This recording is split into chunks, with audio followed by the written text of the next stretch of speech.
Welcome, friends. I'm so glad to be here with you today on Ask a Coach. You can ask me anything. I am Jennifer Bernhardt, and I am a life coach who works with LDS women who are members of the Church of Jesus Christ of Latter-day Saints, who have either spouses or children leaving the church. And these are women who really want to be able to stay in the church. They are anxious to be able to still live their faith and love their children or spouse who are leaving. So they kind of want to have it all. And I'm here to help you figure out how to do that. In this format, you can ask me any questions. Let me tell you how you can get a hold of me if you have questions that you'd like me to answer on this in this format on Ask a Coach. My website is jennybcoaching.com, and Jenny B is JENNIEB, jennybcoaching.com. And if you click on the contact button, there is a little place for you to send an email directly to me.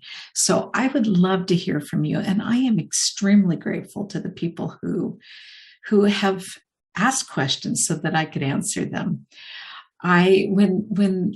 When it was my experience, when my husband was first leaving the church, I found that it was hard for me to find somebody to talk to.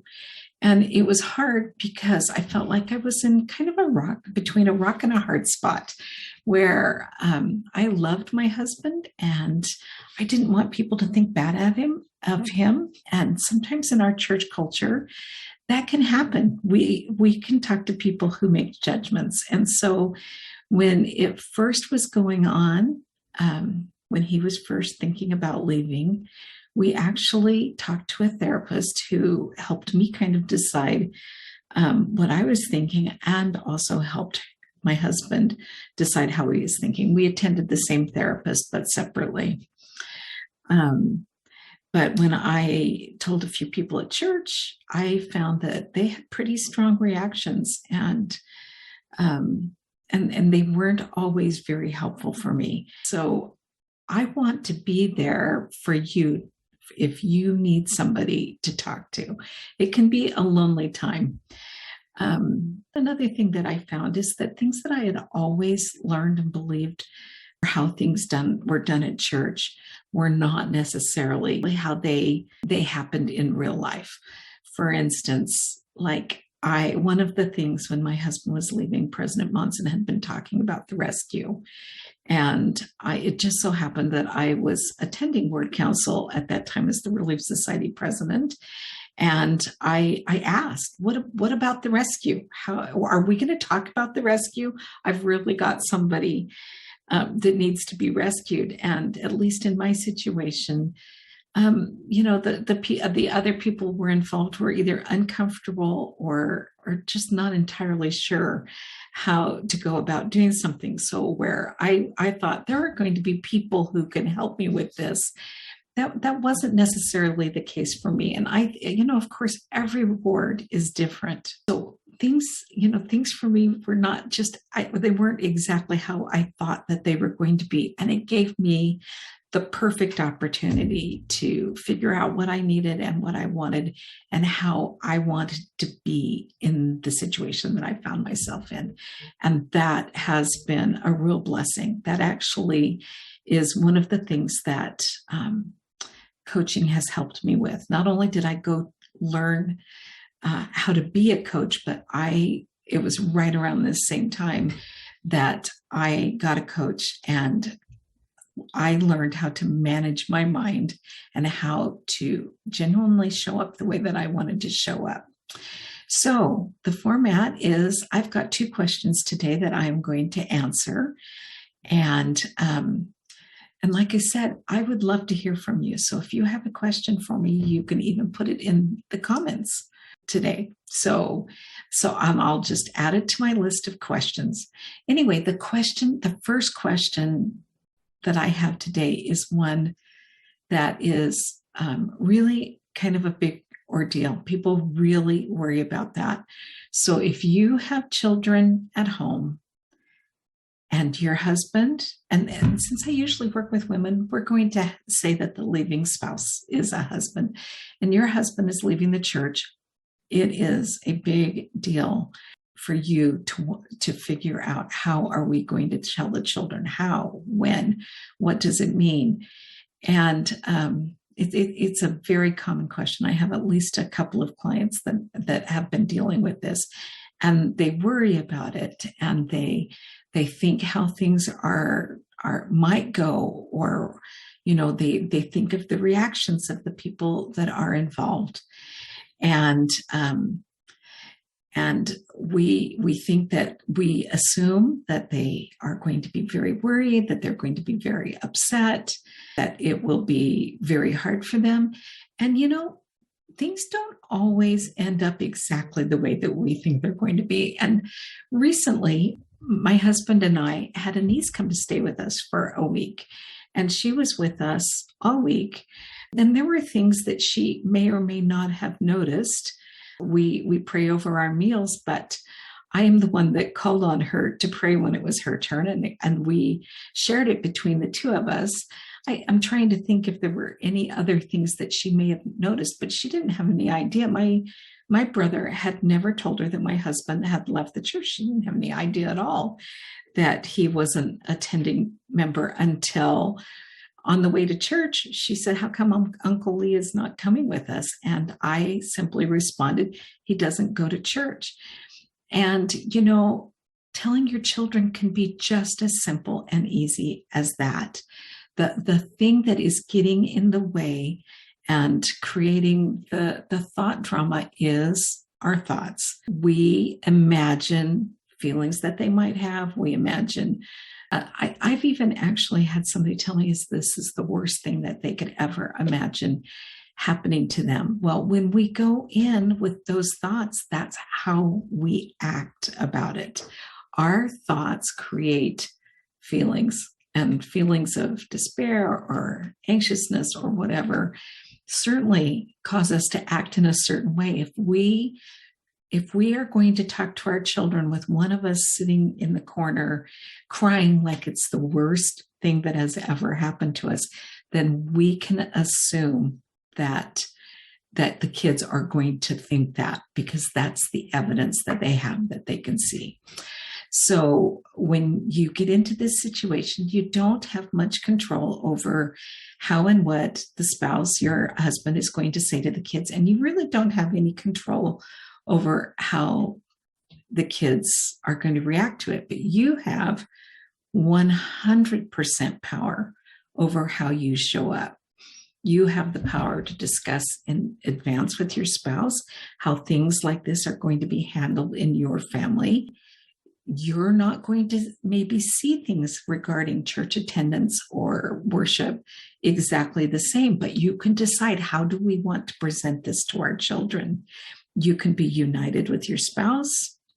You can decide how these things will go. You can choose how you want to show up. You can choose to support him, even though you don't see it that same way. You can decide in advance what you want for you in your relationship with both your spouse and with your children. And so it's really important to think about, before we tell the kids, how you want that to go for you. You can even think in advance about, how do I think this might go? What can I do to ease the process? All kinds of positive things that you do have control over. You aren't going to be able to control what your spouse says. He gets to tell his story in the way that he wants to. And I promise you, it's not going to be as bad as you thought it would. Children, especially young children, but also older children, sort of accept things the way that we present it to them. If it's kind of done matter-of-factly, if you've talked in advance how you want to show up, if you've decided how you want to be there for yourself and for your husband, or even if you're not there, just realizing that you do still have a lot of control by how you are the person that shows up. So I hope that helps with the question. I do get the how do we tell our children, and then being very anxious about it. this is something that creates something that I call thought tornadoes. When you think the same thought over and over again, the same really anxious thought, and you play it over and over and over in your head, like the background, like a soundtrack in your life, you are creating the feelings that you either do or do not want. And so stopping that thought tornado right in its tracks is a good way for you to show up the way you want. And that is something, thought tornadoes are something that I am particularly good at helping people with. If you are somebody that is having a lot of really powerful, swirling thoughts that you can't stop, let's talk. I can help you with that.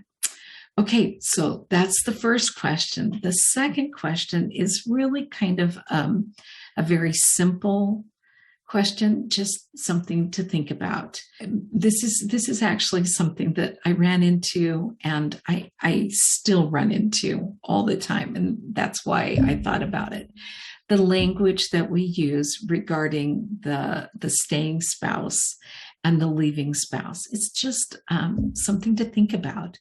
Sometimes I know that in our household, we refer to me as a believer and him as the not believer. But sometimes we can get into a position where we're making judgments just with the language that we use around how we describe each of the spouses in relationship to the church. We can get into like a one up, one down position when you describe yourself. And let me just use the example that we use of me believer, him non-believer.